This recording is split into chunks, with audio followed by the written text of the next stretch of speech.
Ito na yung current odo ng motor ko. Nagbukas ako ng panggilid ngayon kasi may hindi na ako na gugustuhang tunog sa CVT ko. And nakita ko tong belt ko. Nakita ko tong belt ko na may damage na. Eto guys, oh. Ang laki na ng hiwa, di ba? Para sa akin hindi na maganda yung ganyan. Kaya kailangan palitan na. Ito pa, may nakita pa ako.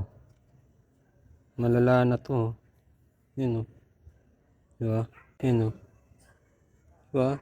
Kung gagamitin ko pa to, possible magpunit-punit na tong nasa gitna nang hindi ko namamalayan.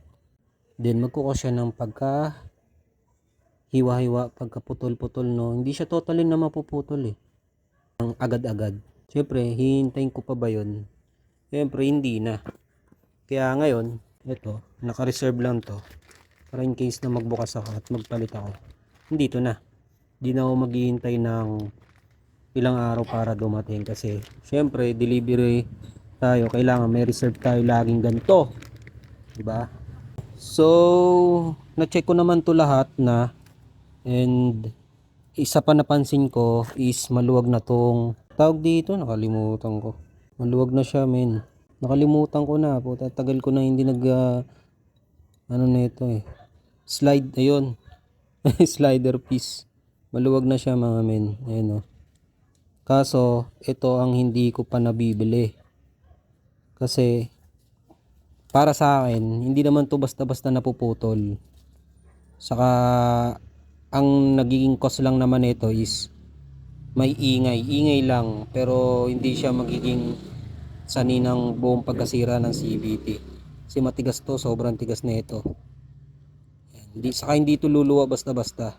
Kasi, nakaano yan dyan sa, ito, sa pulley dito sa kanto na ito mga bar.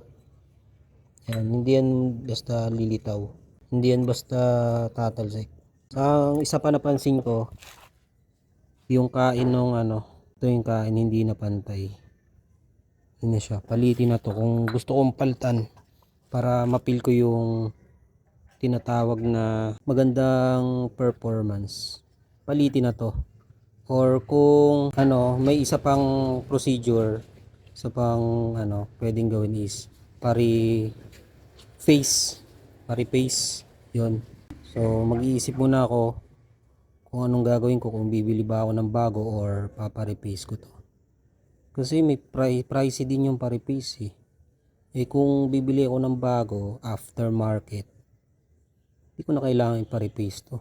Pero sayang naman to kung hindi ko to papari-face, no.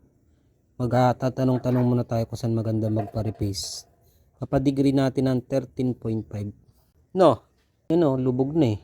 Kaya hindi na rin ganun kaganda yung performance, unlike kapag bago pa lang. So yun yung mga napansin ko. Then yung lining niya makapal pa naman. Puno lang siya ng mga ali-alikabok. Alright, kung naghahanap ka rin ng ganito, no, lalagay ko lang din sa description yung link para maka-order ka rin. Sa kasa kasi may patong na 900 pesos. 900 pesos to sa kasa. Ito around 500 ko lang to nabili.